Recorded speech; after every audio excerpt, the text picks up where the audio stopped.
नमस्कार, sports can में आप सभी का बहुत बहुत स्वागत है। मैं हूं आनंद श्रीवास्तव। देश और दुनिया की तमाम खेल खबरों पर चर्चा के लिए हमारे साथ स्टूडियो में मौजूद हैं जाने माने खेल विशेषज्ञ गौस मोहम्मद। गौस, स्पोर्ट्स कैन में आपका बहुत बहुत स्वागत है। बहुत बहुत शुक्रिया आनंद श्रीवास्तव और सबको नमस्कार।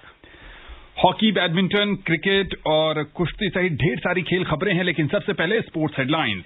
जूनियर हॉकी विश्व कप के क्वार्टर फाइनल में अब से कुछ देर बाद भारत का सामना बेल्जियम से। बैडमिंटन वर्ल्ड टूर फाइनल्स में पीवी सिंधु, किदांबी श्रीकांत और लक्ष्य सेन ने जीत के साथ की शुरुआत। श्रीलंका और वेस्टइंडीज के बीच दूसरा क्रिकेट टेस्ट मैच रोमांचक स्थिति में, और कोरोना के नए वेरिएंट ओमिक्रॉन के चलते राष्ट्रमंडल कुश्ती चैंपियनशिप रद्द।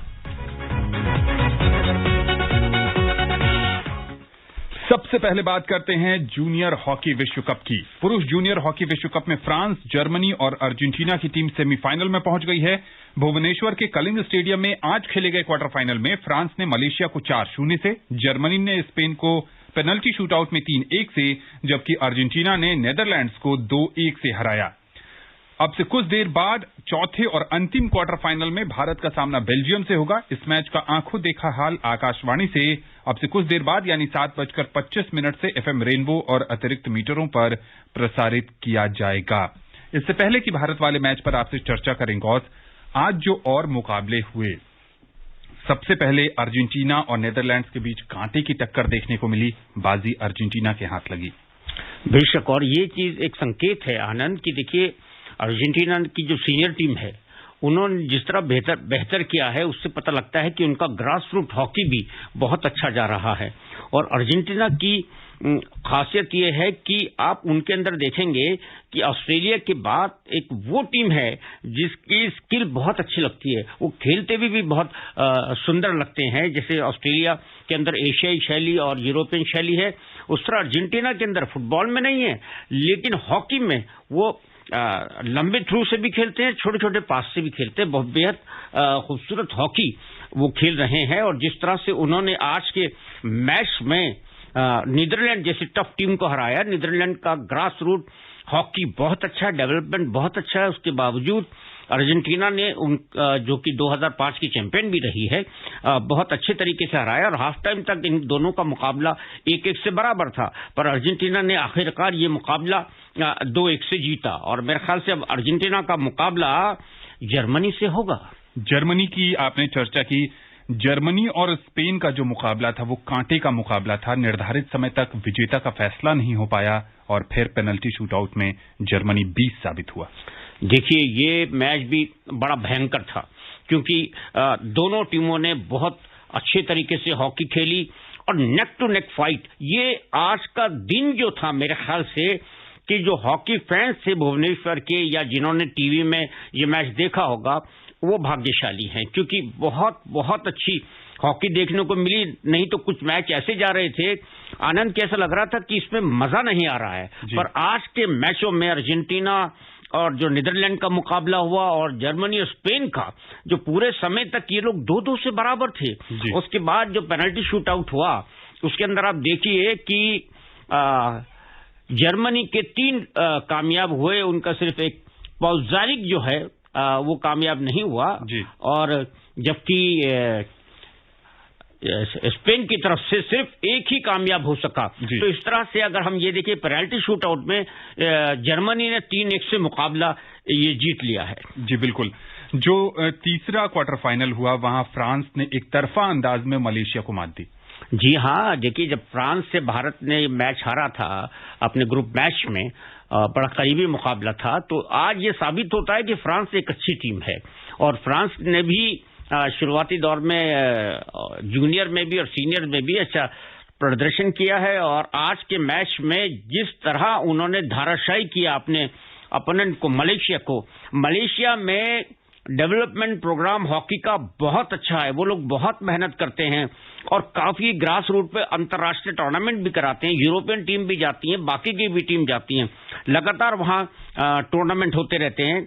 और लेकिन फ्रांस, जिसमें इतने अधिक टूर्नामेंट अंतर्राष्ट्रीय नहीं होते, और मलेशिया को जिस तरह उन्होंने धाराशायी किया, अभी देखिए 14वें में, फिर उसके बाद 24वें में और 31वें और 60वें मिनट में उन्होंने सारे गोल पेनल्टी कॉर्नर में किए। और ये यूरोपियन टीमों की खासियत होती है, चाहे फ्रांस हो, नीदरलैंड हो, जर्मनी हो, कि वो पेनल्टी कॉर्नर पर 100% गोल करते हैं। तो ये एक अच्छी एक तरफा जीत लग रही है, लेकिन कुछ पेनल्टी कॉर्नर मलेशिया ने भी जाया किए। गौस, आपने हॉकी की कई दशकों तक कमेंट्री की है, कई विश्व कप, ओलंपिक और भी बहुत सारे टूर्नामेंट। आज जो मुकाबला है भारत बनाम बेल्जियम, अब से कुछ देर में शुरू होने वाला है, क्या कहेंगे, किसका पलड़ा भारी है? बेल्जियम ने अब तक जूनियर विश्व कप का खिताब कभी भी नहीं जीता है। देखिए, नहीं जीता है, लेकिन बेल्जियम एक ऐसी टीम है कि नाक में दम करने वाली टीम है, और आपने उनकी सीनियर टीम भी देखी है किस तरह वो चैंपियन रहते हैं। और सबसे ज्यादा जो उनकी बेहतर चीज है आनंद जी, उनकी फिटनेस है जी। और आज ग्रैहम रीड जो है, उन्होंने क्या रीड किया होगा बेल्जियम को, क्योंकि एक बड़ी खतरनाक फिट टीम और एक स्किलफुल टीम, जिनके सीनियर टीम ने ब्राउन जीता टोक्यो ओलंपिक में, उसके बाद अब उनका मुकाबला यहां पर है। तो मेरे ख्याल से बेल्जियम के साथ टैक्टिकल मुकाबला होगा। कभी कभी ऐसा लगता है कि भारतीय टीम काउंटर अटैक पे खेलेगी, मगर बेल्जियम की टीम है लगातार अटैक करके खेलती है। यहां पे अगर जरा सा भी ओवर डिफेंसिव हुए आनंद जी, मुश्किल में पड़ जाएंगे। इसलिए काउंटर अटैक भी गति के साथ भारत को लगाने होंगे, और लगातार उनकी टीम जब बॉल वितरण करती है तो उनके फॉरवर्ड को लेने से पहले हमारे डिफेंडर या मिडफील्डर्स को बॉल को लेना होगा। ये मुकाबला बहुत ही चरम सीमा पे जाएगा। जिस तरह आज दो और अच्छे मुकाबले हुए, ये भी एक बहुत अच्छा मुकाबला होगा, और भारतीय टीम को आज कुछ करके दिखाना है। जी हां, उत्तम सिंह, अरिजीत सिंह, हुंडल, सुदीप चिरमाको और मनिंदर सिंह जैसे स्ट्राइकर पर भी सबकी नजर होगी। उत्तम और मनिंदर दोनों बहुत ही शानदार फॉर्म में चल रहे हैं। संजय कुमार, शरदानंद तिवारी और अभिषेक लाकड़ा ने भी इस टूर्नामेंट में गोल किए हैं, और ये भी देखना होगा कि वो आज किस तरह का प्रदर्शन करते हैं। अगर आप इस मुकाबले से जुड़ना चाहते हैं तो आप एफएम रेनबो सुन सकते हैं, जहां आकाशवाणी द्वारा इस मुकाबले का आंखों देखा हाल इस समय प्रसारित किया जा रहा है। बैडमिंटन की बात करें तो इंडोनेशिया में बैडमिंटन वर्ल्ड टूर फाइनल्स में पीवी सिंधु, किदाम्बी श्रीकांत ने जीत के साथ शुरुआत की है। महिला सिंगल्स के ग्रुप ए में सिंधु ने डेनमार्क की ली क्रिस्टोफरसन को 21-14, 21-16 से हराया। पुरुष सिंगल्स के ग्रुप बी के अपने पहले मैच में श्रीकांत ने फ्रांस के टोमा जूनियर पोपोव को 21-14, 21-16 से मात दी। ग्रुप ए में डेनमार्क के रास्मुस गेमके के मैच के बीच से हटने के कारण लक्ष्य सेन को विजेता घोषित किया गया। गौस, सिंधु और श्रीकांत की अच्छी शुरुआत, बहुत ही बढ़िया खेल रहे हैं।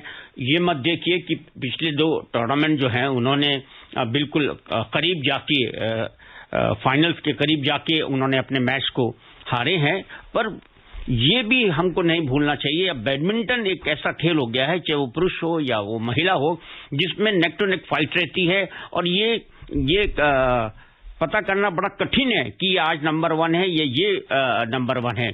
तो सभी में जबरदस्त है, और पीवी सिंधु और जैसे किदाम्बी श्रीकांत और आपने लक्ष्य का बताया, तो मेरे ख्याल से नाम एक है लक्ष्य का, लेकिन तीनों का लक्ष्य ये है कि इस बार बेहतर प्रदर्शन करें, क्योंकि 2 अंतर्राष्ट्रीय टूर्नामेंट में बेहतर करने के बाद भी मेडल नहीं आए।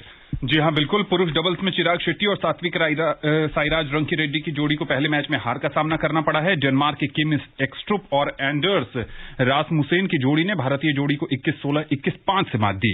इससे पहला महिला डबल्स में अश्विनी पोनप्पा और एन सिक्की रेड्डी की जोड़ी भी अपना पहला मैच गंवा गई है। जापान के नामी मात्सुयामा और चिहारू शिदा की जोड़ी ने भारतीय जोड़ी को 21-14, 21-18 से पराजित किया। हम अपने श्रोताओं को बता दें कि अश्विनी पोनप्पा और एन सिक्की रेड्डी इस टूर्नामेंट में भाग लेने वाली भारत की पहली महिला डबल्स जोड़ी है, और यही सम्मान जो है वो सात्विक साईराज रंकीरेड्डी और चिराग शेट्टी की जोड़ी को भी मिला है। क्रिकेट की बात करें तो गॉल में श्रीलंका के खिलाफ दूसरे टेस्ट मैच के तीसरे दिन वेस्टइंडीज की टीम ने बढ़त हासिल कर ली है। तीसरे दिन का खेल समाप्त होने तक श्रीलंकाई टीम ने दूसरी पारी में 2 विकेट पर 46 रन बना लिए थे। श्रीलंका की टीम 3 रन पीछे है। पथुम निसंका 21 और चरित असलंका 4 रन बनाकर क्रीज पर हैं। वेस्टइंडीज ने पहली पारी में 253 रन बनाए थे। क्रेग ब्रैथवेट ने बेहतरीन बल्लेबाजी करते हुए 72 रन का योगदान दिया, जबकि काइल मेयर्स ने नाबाद 38 रन बनाए। श्रीलंका के लिए रमेश मेंडिस ने घातक गेंदबाजी करते हुए 6 विकेट चटकाए। श्रीलंका ने पहली पारी में 204 रन बनाए थे। 2 मैचों की श्रृंखला में मेजबान टीम 1-0 से आगे है। आईसीसी की आज जारी टेस्ट रैंकिंग में कई खिलाड़ियों ने अपनी स्थिति में सुधार किया है, जबकि कुछ को नुकसान भी हुआ है। आइए सुनते हैं नईम अख्तर की ये रिपोर्ट। भारत की तरफ से डेब्यू टेस्ट में शतक और अर्धशतक का रिकॉर्ड बनाने वाले पहले बल्लेबाज श्रेयस अय्यर ने रैंकिंग में 74वें स्थान पर प्रवेश किया है। शुभमन गिल 6 स्थान ऊपर चढ़ते हुए 66वें और रिद्धिमान साहा 9 स्थान के फायदे से 99वें स्थान पर पहुंच गए हैं। न्यूजीलैंड के टॉम लैथम 5 स्थान के फायदे से टॉप 10 में 9वें स्थान पर पहुंच गए हैं। केन विलियमसन 1 स्थान के नुकसान से 30वें स्थान पर पहुंच गए हैं। इंग्लैंड के कप्तान जो रूट पहले नंबर पर बने हुए हैं। ऑस्ट्रेलिया के स्टीव स्मिथ इस सूची में दूसरे नंबर पर आ गए हैं। रोहित शर्मा रैंकिंग में भारतीय खिलाड़ियों में शीर्ष पर हैं। रोहित 805 अंकों के साथ 5वें नंबर पर बरकरार हैं। विराट कोहली रैंकिंग में 6ठे नंबर पर हैं। गेंदबाजी रैंकिंग में शाहीन अफरीदी अपने करियर में पहली बार शीर्ष 5 में पहुंच गए हैं। वो 5वें पायदान पर हैं। हसन अली 5 स्थान के फायदे से 11वें स्थान पर पहुंच गए हैं। न्यूजीलैंड के काइल जेमिसन 6 स्थान के फायदे से 9वें स्थान पर पहुंच गए हैं। भारत की तरफ से रविंद्र जडेजा गेंदबाजी में 2 स्थान के फायदे से 19वें और ऑलराउंडर में 1 स्थान के फायदे से दूसरे स्थान पर पहुंच गए हैं। रविचंद्रन अश्विन गेंदबाजी में दूसरे स्थान पर हैं, वहीं ऑलराउंडर में तीसरे स्थान पर पहुंच गए हैं। Naeem Akhtar, sports scan. Bharat A और दक्षिण अफ्रीका ए के टीमों के बीच दूसरा अनाधिकारिक टेस्ट मैच ब्लूमफोंटेन में खेला जा रहा है। ताजा समाचार मिलने तक भारत ए ने अपनी पहली पारी में 4 विकेट के नुकसान पर 157 रन बना लिए थे और इससे पहले दक्षिण अफ्रीका ए ने अपनी पहली पारी में 297 रन बनाए हैं। मार्को जेनसन ने सबसे ज्यादा नाबाद 70 रन बनाए। भारत के लिए नवदीप सैनी और ईशान पेरोल ने 3-3 विकेट लिए हैं। इस समय जो बल्लेबाजी हो रही है वो हनुमा विहारी 29 रन बनाकर क्रीज पर हैं और ईशान किशन 36 रन बनाकर बल्लेबाजी कर रहे हैं। गौस, हनुमा विहारी को भारत और न्यूजीलैंड के बीच टेस्ट श्रृंखला में इसलिए नहीं शामिल किया गया कि आगामी दक्षिण अफ्रीका दौरे के लिए वो वहां की कंडीशन से वाकिफ हो जाएं और वहां वो अच्छी बल्लेबाजी करें। अभी वो बल्लेबाजी कर रहे हैं। बहुत अच्छी बात बोली आनंद आपने, क्योंकि हनुमा विहारी बहुत ही हाई स्टैंडर्ड के स्किलफुल क्रिकेटर हैं।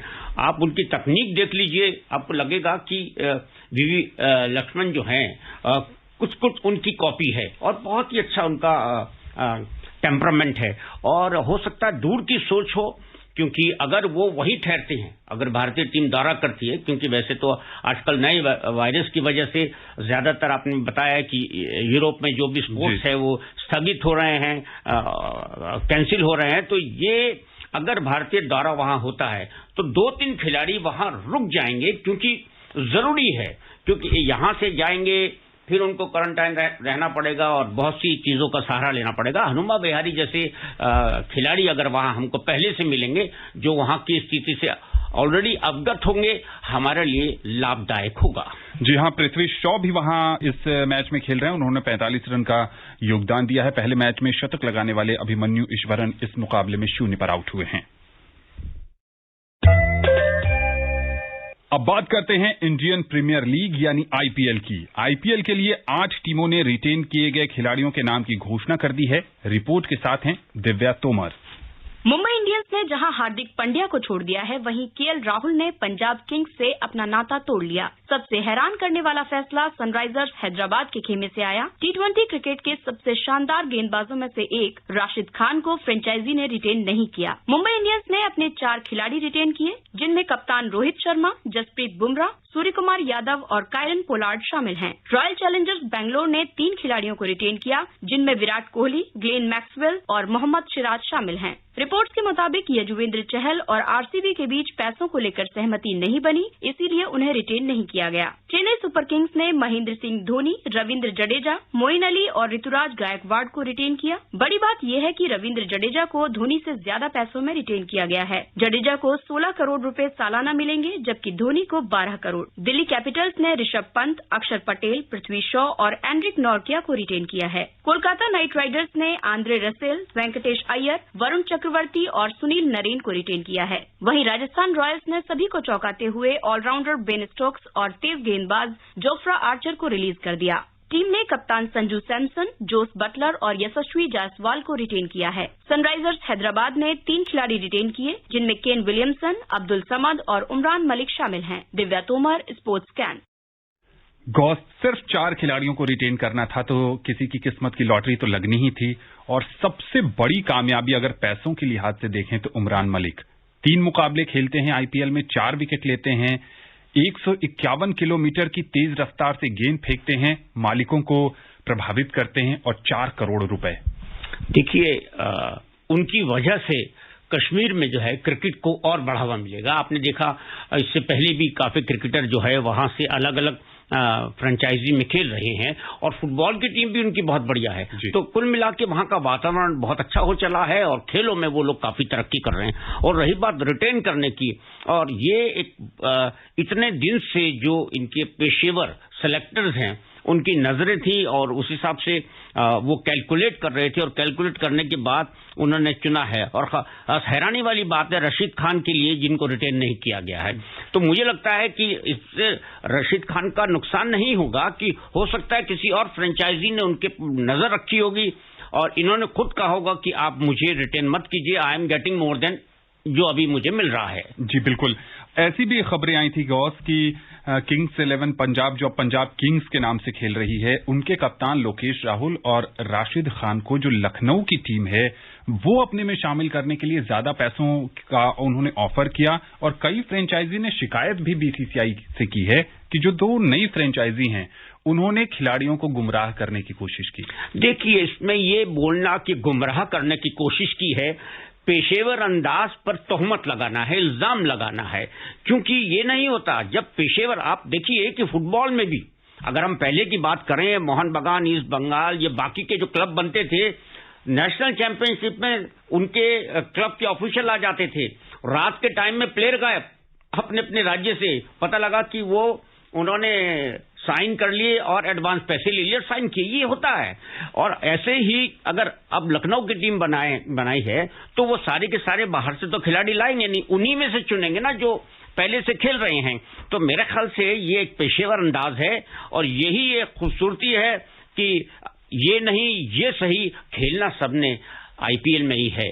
तो ये भी एक बड़ा खूबसूरत अंदाज है, इस फील नहीं करना चाहिए, एंजॉय करना चाहिए। कई बड़े नाम इस बार अब मेगा ऑक्शन में जाएंगे, जिसमें हार्दिक पांड्या भी एक हैं। फिटनेस पे भी सवालिया निशान हैं। दिल्ली से शिखर धवन को रिटेन नहीं किया गया, मुंबई से ईशान किशन को रिटेन नहीं किया गया। अब जो खिलाड़ी ऑक्शन में जाएंगे वहां भी किसी न किसी की लॉटरी बड़ी लगेगी। बेशक, लेकिन जहां तक शिखर धवन की बात है, उनको अभी उनके अंदर बहुत क्रिकेट बाकी है, तो अगर किसी ने उनके ऊपर नजर नहीं रखी है तो वो उनका नुकसान है। शिखर धवन बहुत ही क्लास बैट्समैन है और आईपीएल के अंदर वो तख्ता पलट देते हैं कहीं, ऐसे राशिद खान है। तो इसी तरह ईशान किशन जो है वो भी गजब के बहुत तेज गति से खेलने वाले बेहतरीन क्रिकेटर हैं। चलिए, देखना है कि आईपीएल का मेगा ऑक्शन जब होता है तो किन किन खिलाड़ियों की किस्मत चमकती है। दक्षिण अफ्रीका में पाए गए कोरोना के नए वेरिएंट ओमिक्रॉन के चलते वहां होने वाली राष्ट्रमंडल कुश्ती चैंपियनशिप को रद्द कर दिया गया है। 3 से 5 दिसंबर को होने वाली इस चैंपियनशिप में भारत के 60 पहलवानों को शिरकत करना था, लेकिन कई देशों की ओर से जोहान्सबर्ग की फ्लाइट रद्द किए जाने की सूचना के बाद आयोजकों ने अनिश्चित काल के लिए चैंपियनशिप को रद्द कर दिया। अंतिम बार राष्ट्रमंडल कुश्ती चैंपियनशिप 2017 में आयोजित हुई थी, जिसमें भारतीय पहलवानों ने विजेता बनकर कुल 59 पदक जीते थे।